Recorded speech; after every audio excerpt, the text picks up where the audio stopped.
La TVT au cœur de l'information.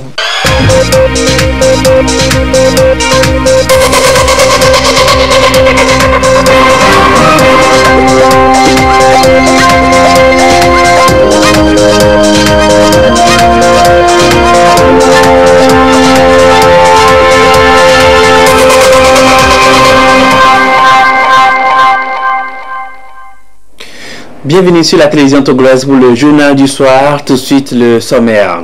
Le Togo renforce sa dynamique de garantir l'accès équitable à l'eau potable pour tous. Le pays vient de signer un accord de près de 12 milliards de francs CFA avec le fonds cohésien pour relever ce défi. C'est pour la réalisation du projet de renforcement du système d'alimentation en eau potable de la région de la Kara. Les précisions assurent dans un instant. Des initiatives menées en un an avec des impacts directs sur le quotidien des populations. Le secrétaire d'État chargé du secteur informel et de l'inclusion financière fait le bilan de ses activités devant la presse. Que peut-on noter de ce bilan? Les réponses à suivre. Et puis la fin de la session de coordination interservice de crise à Lomé. Elle a été assurée par des experts français, des agents issus de la police, la gendarmerie, le corps des sapeurs-pompiers, entre autres, ont appris de nouvelles techniques à utiliser en cas de catastrophe ou de crise. Voilà pour les principaux titres. Bonsoir et bienvenue aux 20h. L'eau, c'est la vie, dit-on, mais comment garantir cette denrée à toute la population, surtout en milieu rural? Le gouvernement s'y investit ces dernières années et cette dynamique sera renforcée sur le terrain grâce à l'appui des bailleurs de fonds. 12 milliards de francs CFA, c'est le montant de l'accord de prêt signé entre l'État togolais et le fonds cohésien ce jeudi. Il devra permettre la réalisation du projet de renforcement du système d'alimentation en eau potable de la région de la Kara. Les documents ont été paraphés ce matin à Lomé. Les précisions de Tchazina Baga. Par cette signature, le fonds cohésien s'engage à mettre à la disposition du Togo la bagatelle somme de 12 milliards de francs CFA sous forme de prêts destinés au financement du projet de renforcement du système d'alimentation en eau potable de la ville de Kara et de ses environs. Le gouvernement togolais, pour sa part, s'engage à utiliser à bon escient cette enveloppe pour réaliser dans les règles de l'art cet important projet qui vise à terme à porter le taux de desserte en eau potable de la région de la Kara de 47% actuellement à 80% à l'horizon 2030. Noble ambition donc qui suscite l'adhésion du fonds cohésien à ce projet avec ce prêt. Signing of the loan agreement for the water supply for Kara City and surrounding area project. Cette cérémonie constitue un parcours important dans la relation qui unit le Togo et le fonds cohésien. Nous voulons donc nourrir l'espoir pour un succès de la réalisation de ce projet de renforcement du système d'alimentation en eau potable. Nous osons croire que cela répondra véritablement à vos attentes et pour le bien-être de nos populations. Identifié comme priorité de l'État togolais et inscrit comme tel dans le plan national de développement, le projet de renforcement du système d'alimentation en eau potable de la région de la Kara porte sur la construction d'une usine de traitement d'eau à Bafilo, doublée d'un laboratoire d'analyse de l'eau, la construction de 2 châteaux d'eau dans la périphérie sud de la ville de Kara et la pose d'un réseau additionnel de distribution d'eau dans la région. L'enjeu de ce projet phare n'a d'égal que l'immensité des retombées attendues. La réalisation de ce projet permettra d'augmenter la capacité de production en eau potable de la ville de Kara et de pourvoir aux besoins des populations, contribuant ainsi à améliorer le cadre de vie des usagers et leurs conditions de vie. En effet, 10 000 mètres cubes par jour d'eau potable supplémentaire seront mobilisés à partir des sources de Sara à Bafilo pour ainsi porter la capacité totale de production journalière de 7 500 mètres cubes à 17 500 mètres cubes. Ce projet vise également à soutenir le développement socio-économique de la ville de Kara et de ses environs, notamment Pia, Niantougou, Pagoda, Ketao et Kanté, à travers un renforcement et une extension du système existant d'alimentation en eau potable de la ville de Kara et de ses environs. un renforcement de l'alimentation en eau potable de Défalé, une densification du réseau par des branchements privés, une desserte en eau potable des localités de Bafilo et autres localités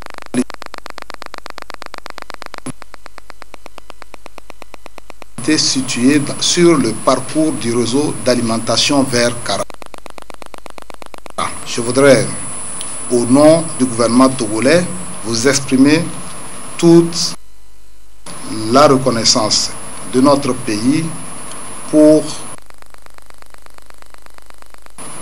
les appuis multiformes que vous ne cessez de nous apporter. Le projet de renforcement du système d'alimentation en eau potable de la région de la Kara vient consolider un ensemble de réalisations des plus hautes autorités du pays dans l'amélioration de l'accès équitable des populations à cette denrée vitale. Au cours de ces 5 dernières années, les efforts du gouvernement dans le secteur de l'eau se sont intensifiés. Plusieurs projets ont été réalisés, notamment le projet d'hydraulique villageoise dans les régions maritimes et des plateaux, financé par la Banque islamique de développement sous forme de prêt. Il a permis de réaliser 422 forages équipés de pompes à motricité humaine, de construire 8 mini-adductions d'eau potable et 60 latrines communautaires pour un montant de 7 milliards. Le projet d'hydraulique villageoise dans les 5 régions économiques du Togo, financé sur fonds propres par l'État. Le projet d'hydraulique multi-usage pour la sécurité alimentaire au Togo, qui consiste à la réalisation d'une mini-adduction en eau potable et à l'aménagement de 40 hectares en irrigation goutte à goutte, financé par une institution sous-régionale. C'est le lieu de saluer la politique menée par le gouvernement sous la haute impulsion du chef de l'État, son Excellence, M. Faure Eswazina Gnassingbé, pour satisfaire les besoins sociaux de nos populations. Les deux parties ont salué l'excellence des relations de coopération qu'elles entretiennent depuis 1993. De cette coopération fructueuse, 9 projets socio-économiques ont été réalisés avec succès au Togo dans les domaines de l'énergie, de l'eau et des routes pour un montant de 67 milliards de francs CFA financés par le fonds cohésien. Et l'accès équitable des populations à l'eau potable dans toutes les régions du pays est une priorité du gouvernement. Vous suivrez un dossier de Joseph Amégan à cet effet dans le courant de cette édition. C'est un rendez-vous annuel, un cadre de discussion sur les enjeux du changement climatique et la définition des approches pour y faire face. Plus d'un mois après la tenue de la COP24 à Katowice en Pologne, que peut-on retenir? Les conclusions issues de cette conférence ont été partagées ce jeudi au plan national entre différents acteurs en charge des questions de lutte contre les changements climatiques. Le point avec Abel Olès et Yata Ratem. Les changements climatiques au cœur des débats internationaux constituent une menace réelle et un défi pour le développement. Les manifestations du phénomène au plan physique ont pour nom sécheresse, baisse de la pluviométrie, inondations, cyclones et élévation du niveau des mers, avec pour conséquence l'érosion côtière. Une situation qui interpelle la communauté internationale. À cette assise, les acteurs nationaux échangent sur les conclusions issues des travaux de la COP24. Lors de l'adoption de l'accord de Paris, il était demandé à tous les pays d'élaborer un certain nombre de documents que nous appelons les contributions déterminées au niveau national. Ces contributions-là devraient avoir pour objectif de contribuer à la réduction des émissions de gaz à effet de serre dans les pays. Les conclusions de la dernière conférence des parties avaient trait aux différentes modalités d'application des CDN et les éléments inclus dans les CDN.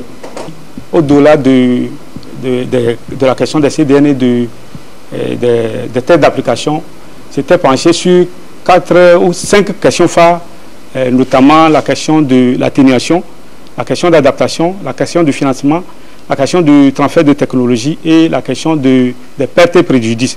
Les effets induits par les changements climatiques ont suscité la réaction du gouvernement togolais qui a pris des mesures adéquates afin d'y faire face.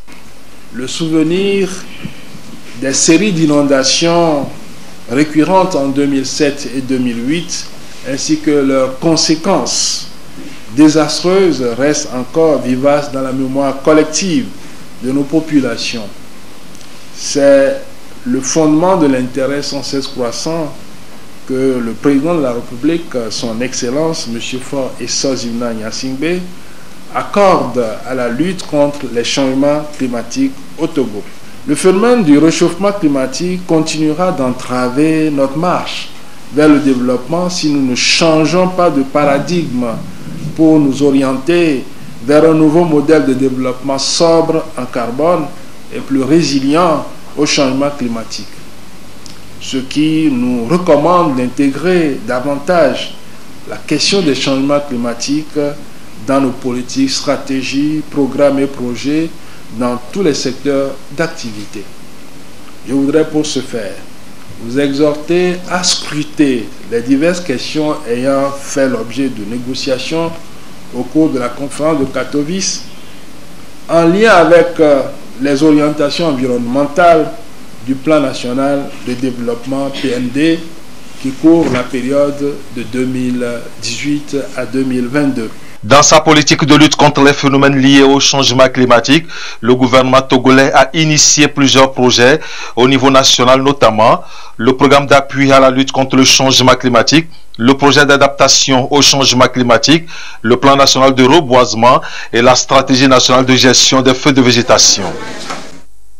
Il fait le bilan d'un an d'activité menée au service de l'inclusion financière, l'organisation du secteur informel, ainsi que l'appui au financement de l'entrepreneuriat à travers le FNFI, la DOSI et le PNPER. Le secrétaire d'État chargé du secteur informel et de l'inclusion financière fait donc le point des initiatives qui ont impacté positivement les populations bénéficiaires. Elles ont contribué à lutter contre la pauvreté et promouvoir davantage le bien-être, à en croire les résultats de ce bilan partagé avec les professionnels des médias ce jeudi à Lomé. Les détails avec Lucassi. Le secrétariat d'État auprès de la présidence de la République, chargé du secteur informel et de l'inclusion financière, passe au bilan de ses activités au titre de l'année 2018. Un bilan jugé satisfaisant. Le FNFI, par exemple, a pu octroyer plus de 80 milliards 847 millions de francs CFA de crédit aux populations, avec plus de 926 300 nouveaux bénéficiaires enregistrés et plus de 626 800 total de renouvellement. Le taux de remboursement de crédit est évalué à près de 95%, une performance imputable à la qualité des interventions des acteurs impliqués. 5 nouveaux produits sont annoncés au profit des bénéficiaires. Le secrétariat d'État s'est efforcé de mettre l'accent sur la qualité de ces interventions d'inclusion financière aux côtés des différents acteurs et bénéficiaires de notre pays. Ça s'est conclu donc pour un bilan 2014-2018 à plus de 80 milliards de crédits octroyés, à plus de 1 552 431 bénéficiaires touchés en termes de crédits d'inclusion financière à travers le FNFI, à travers la direction de la promotion de la finance inclusive, donc l'accompagnement en renforcement de capacités, notamment où l'accent a été mis sur la gouvernance des partenaires financiers, donc les institutions de microfinance qui nous accompagnent dans ce long chemin d'inclusion financière que nous poursuivons. Donc tout ça traduit de manière globale au niveau des chantiers qui ont été donnés au secrétariat d'État en matière d'inclusion financière, l'amélioration des performances que nous avons constatées, l'optimisation de notre trésorerie et également pour le FNFI principalement le défi de l'autonomisation que nous avions entamé en 2018 qui s'est concrétisé puisque depuis le 1er janvier 2019, le FNFI maintenant a acquis son autonomie financière. Chargé du projet School Assure qui permet depuis sa mise en œuvre de garantir une assurance santé aux élèves inscrits dans les écoles publiques, le secrétaire d'État Mazamé Soa Assi fait le point de l'avancement de cette initiative. Pour le compte de l'année 2018-2019, 1 768 943 élèves ont été assurés sur l'ensemble du territoire national et 103 823 prises en charge. La DOSI et le PNPER ont été également scrutés dans leur fonctionnement. Au niveau du PNPER notamment, qui a rejoint le secrétariat d'État en cours d'année, donc en 2018, en juillet, ça s'est traduit également par la mise en œuvre des principales recommandations qui ont été faites par le bailleur lors de sa revue à mi-parcours, qui s'est traduit en résultat au terme du travail effectué par un accroissement du taux de décaissement qui est passé de 9% en juillet 2018 à 16% en décembre 2018 au titre des activités qui ont été menées par le PNPER. Ça s'est traduit également dans les faits par la reprise des financements, puisque aujourd'hui, donc au 31 décembre 2018, nous avions 77 plans d'affaires en cours d'analyse et qui ont été validés pour la mise en financement. Et aujourd'hui, donc en début d'année 2019, nous avons déjà une centaine de plans d'affaires qui sont en attente d'évaluation par les comités régionaux de sélection pour être approuvés pour la mise en financement. Au niveau de la délégation à l'organisation du secteur informel, la DOSI, nous avons des perspectives pour 2019, notamment au travers des projets pilotes dont Zekeke qui accompagnent les conducteurs de taxi-moto dans notre pays. Après la phase pilote qui a permis à 168 bénéficiaires d'être accompagnés pour devenir des entrepreneurs à part entière, nous allons l'entendre maintenant, et c'est notre objectif, aux 6000 acteurs qui se sont inscrits sur l'ensemble du territoire, et nous espérons que d'ici la fin du premier semestre 2019, nous allons arriver déjà à entamer sereinement cette phase pilote. Mais cette continuité d'activité passe aussi par des réformes organisationnelles au sein de toutes les institutions. Les actions du secrétariat d'État s'inscrivent pleinement dans l'axe 3 du PND qui vise à favoriser l'émergence de tous les mécanismes d'inclusion financière et d'inclusion de toutes sortes. Le secrétariat d'État a mis sur la qualité et la gestion axée sur les résultats dans toutes ses actions et interventions pour atteindre les objectifs fixés dans chaque entité qui lui est rattachée pour juguler la pauvreté à la base et contribuer à l'essor de l'économie nationale. Je l'annonçais à l'instant, l'accès à l'eau potable, une priorité dans l'action gouvernementale. Le gouvernement s'engage avec ses partenaires à améliorer l'accès à l'eau potable à toutes les populations sur l'ensemble du territoire national. Plusieurs projets sont réalisés et d'autres sont en cours de réalisation. La finalité pour l'État togolais reste l'accès à l'eau pour tous. Joseph Amégan. La problématique de l'eau a toujours été au cœur des préoccupations des plus hautes autorités togolaises. Le président de la République, Faure Sozman Gnassingbé, a entrepris depuis 2005 des actions concrètes d'amélioration des conditions d'accès des populations à l'eau potable. Des actions saluées et soutenues par les partenaires au développement. Et le développement socio-économique peut-il être possible sans un accès durable à l'eau potable dans les zones urbaines, semi-urbaines, tout comme rural, l'eau est au centre de tous les besoins. Le plan d'action national du secteur de l'eau au Togo se fixe pour objectif de porter le taux de desserte de 55 à 114% en milieu rural, de 49 à 55% en milieu semi-urbain et de 50 à 110% en milieu urbain. Pour réaliser cette ambition, l'État togolais bénéficie du soutien de ses partenaires, dont le Fonds cohésien, qui vient d'accorder un prêt d'un montant de 12 milliards de francs CFA au Togo. Cette enveloppe financière est destinée au financement du projet de renforcement du système d'alimentation en eau potable de la ville de Kara et de ses environs. Dans cette zone, on note un accroissement de la population élargie à certaines localités périphériques, notamment à Wangelo, à Chambade et Djamde. L'investissement se dit stratégique puisqu'il devrait permettre in fine de renforcer la desserte en eau des localités. Le projet va consister à mobiliser des ressources en eau de la rivière Sara à Bafilo, à construire une usine de traitement d'eau avec un laboratoire d'analyse d'eau à Bafilo.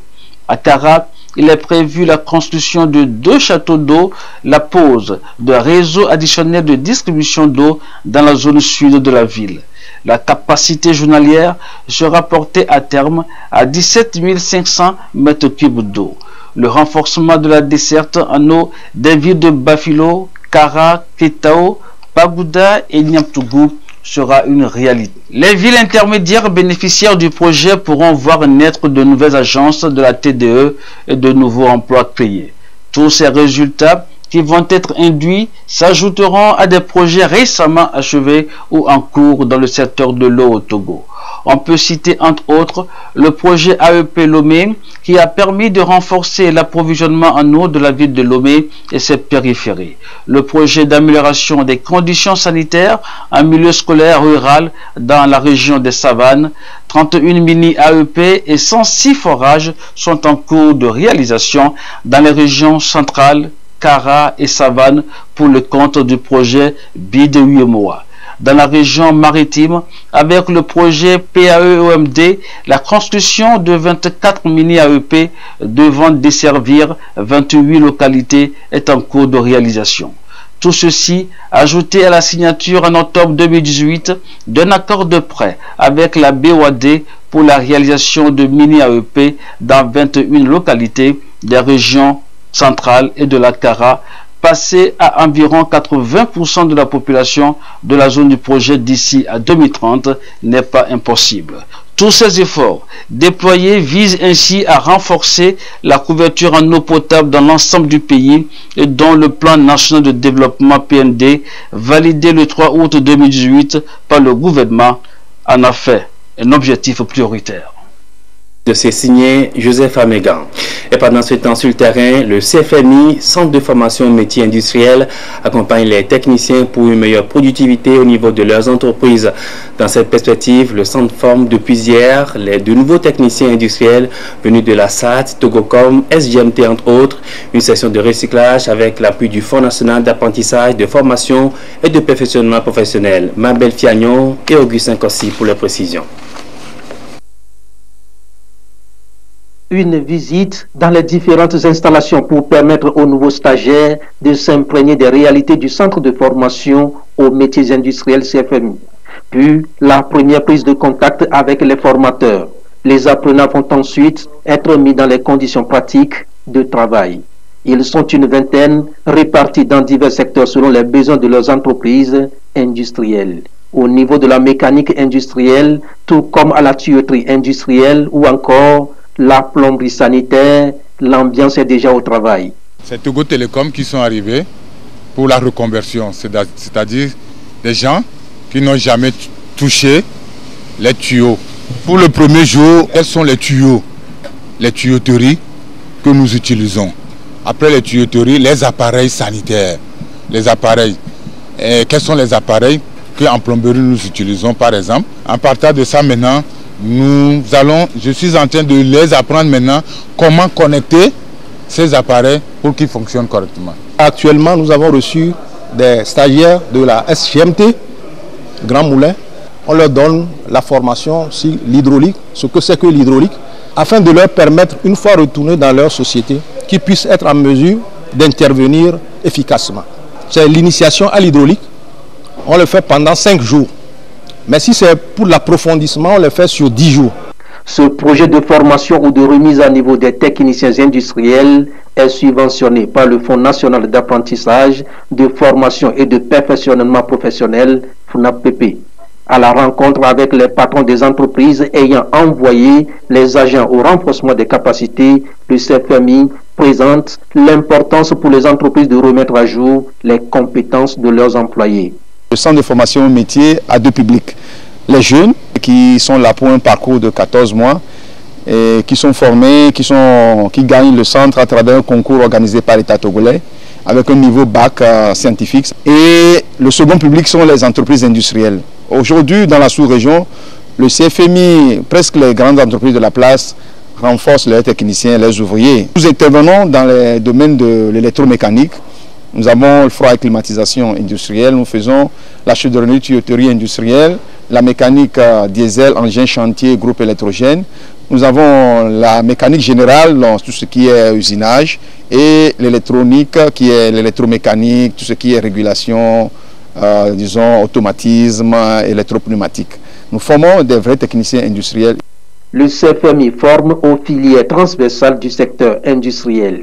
C'est un dispositif mis en place par l'État togolais pour répondre aux besoins en main-d'œuvre qualifiée et renforcer la compétitivité des entreprises togolaises et étrangères. Même registre l'IRES-RDEC, l'Institut régional d'enseignement supérieur de recherche en développement culturel, accrédité par le CAMES depuis novembre 2018. Ces offres de formation répondent aux exigences du marché de l'emploi, des offres diversifiées cette année. L'information a été partagée avec les professionnels des médias ce matin à Lomé. Les détails avec Mary Agbo et Rachel Aoukou.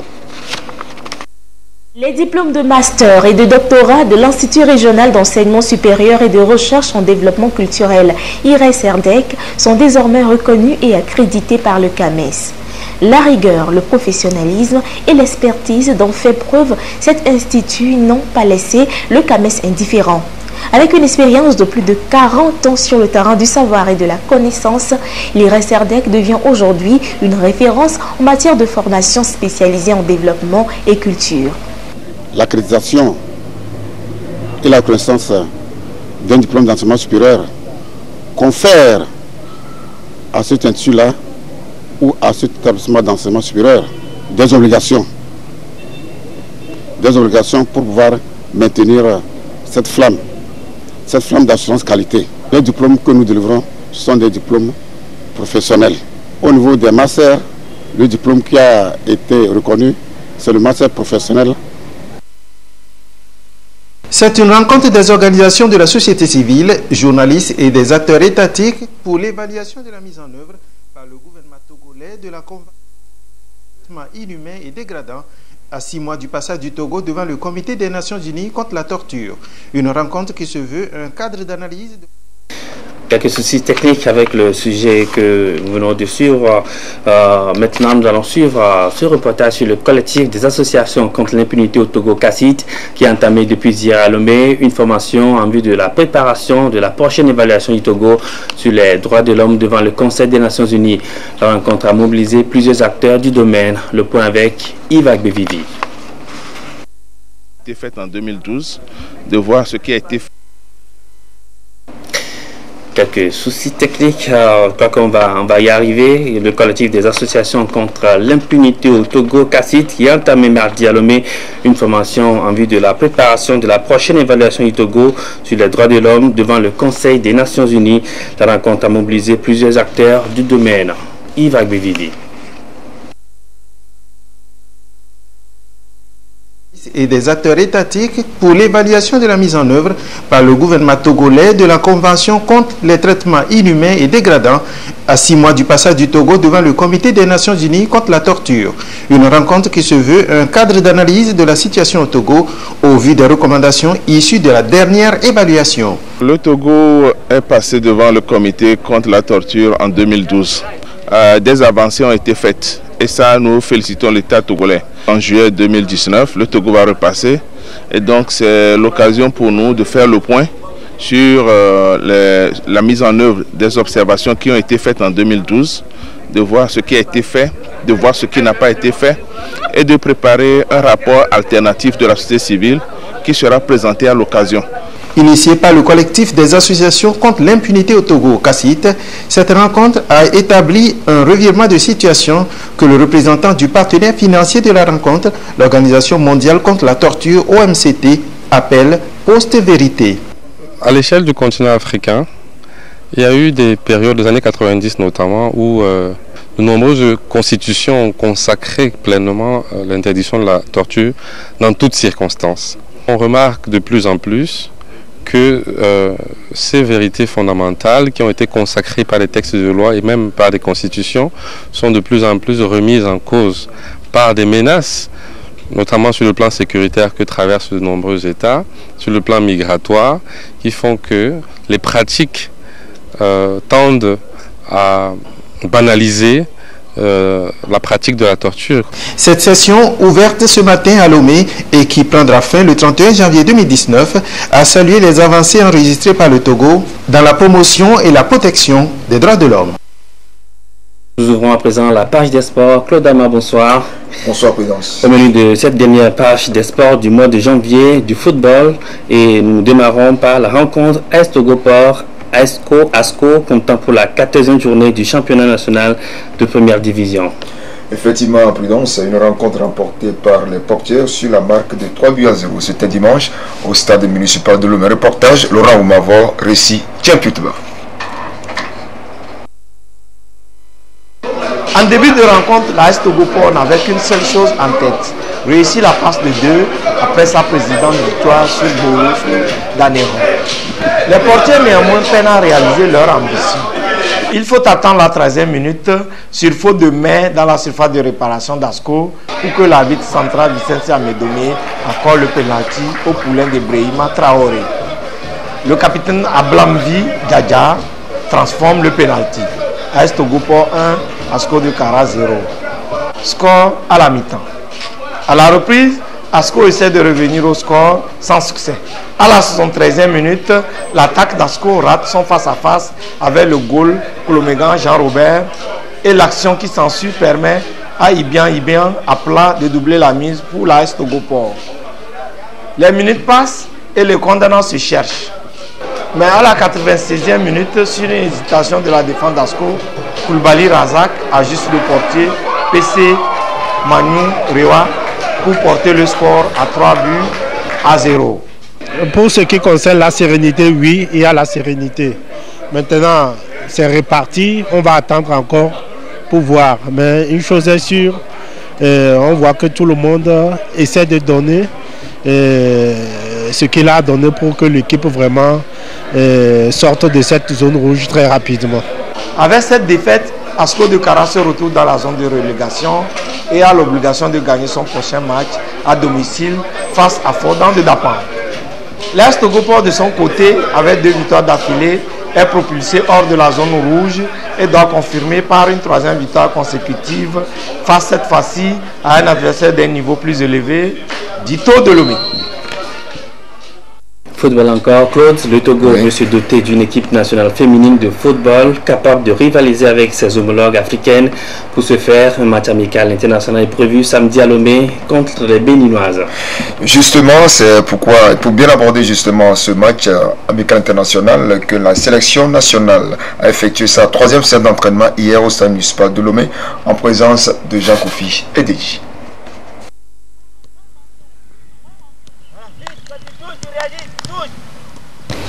Issus de différents clubs du Togo, ces dames constituent l'ossature de l'équipe nationale locale. Elles s'entraînent en vue d'un match amical qu'elles vont livrer ce samedi face aux écureuils dames. Cette rencontre avec les Béninoises reste une initiative du promoteur Amenti Valentin qui compte redonner l'éclat au football féminin au Togo. En prélude des activités que la fédération pense à organiser, nous avons voulu regrouper ces jeunes-là en leur donnant la matière de s'exprimer. Nous allons nous jauger, nous allons nous mesurer par rapport à ce qui se fait sur le plan continental et progressivement nous allons jouer contre le Bénin ici à Lomé.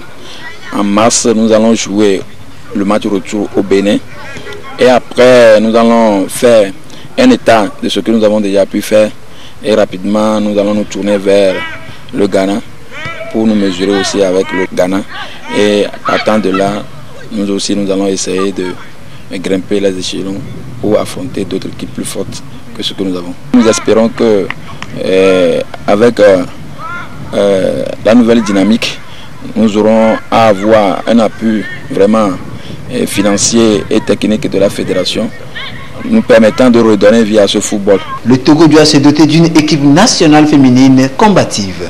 Cela passe par ce regroupement. Depuis lundi à Lomé, ces dames sont soumises à un rythme de travail spécial. Objectif, faire mieux que les Béninoises lors de ce match amical. On est en train de combler le déficit physique. Maintenant, on va plus mettre l'accent sur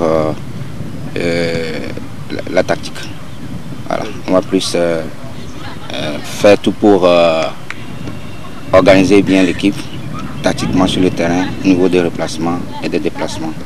Donc c'est ça, on va cultiver ça dans les 2 jours qui viennent. Quand je compte sur mes coéquipiers, en nous voyant à l'entraînement, on sait qu'on peut arriver à faire quelque chose.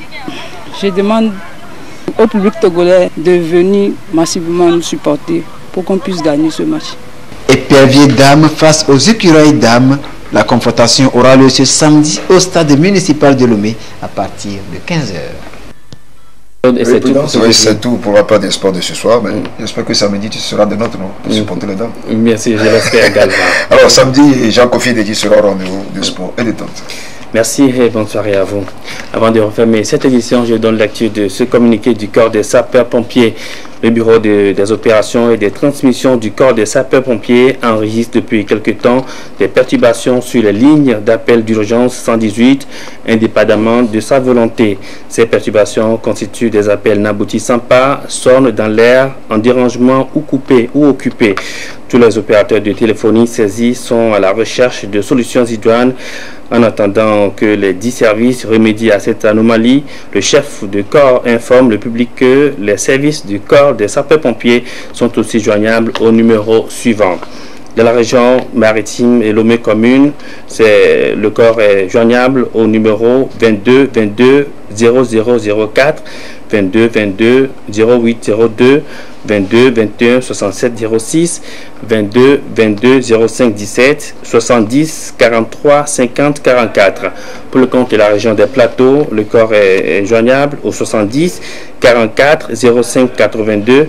Pour la région centrale, 70 44 05 79. Pour la région de la Cara, 26 60 09 45. 26 60 05 03. Et pour la région des Savanes, le 70 44 05 80. Par ailleurs, le chef de corps des sapeurs-pompiers présente ses excuses pour ces désagréments. Et notez le rendez-vous de ce soir, le Togo en marche, comme tous les derniers jeudis du mois. Vous retrouverez juste après moi, à 21h, Pierre Sousoupo, Adolphe Paka et leurs invités. Ils vont vous entretenir sur l'institution d'assurance sanitaire publique, INAM. Il s'agira de vous décliner ses succès et ses perspectives 7 ans après la mise en place et l'opérationnalisation de cette institution, assure à 21h. Et c'est la fin de cette édition. Merci à vous qui l'avez suivi. Passez une excellente soirée.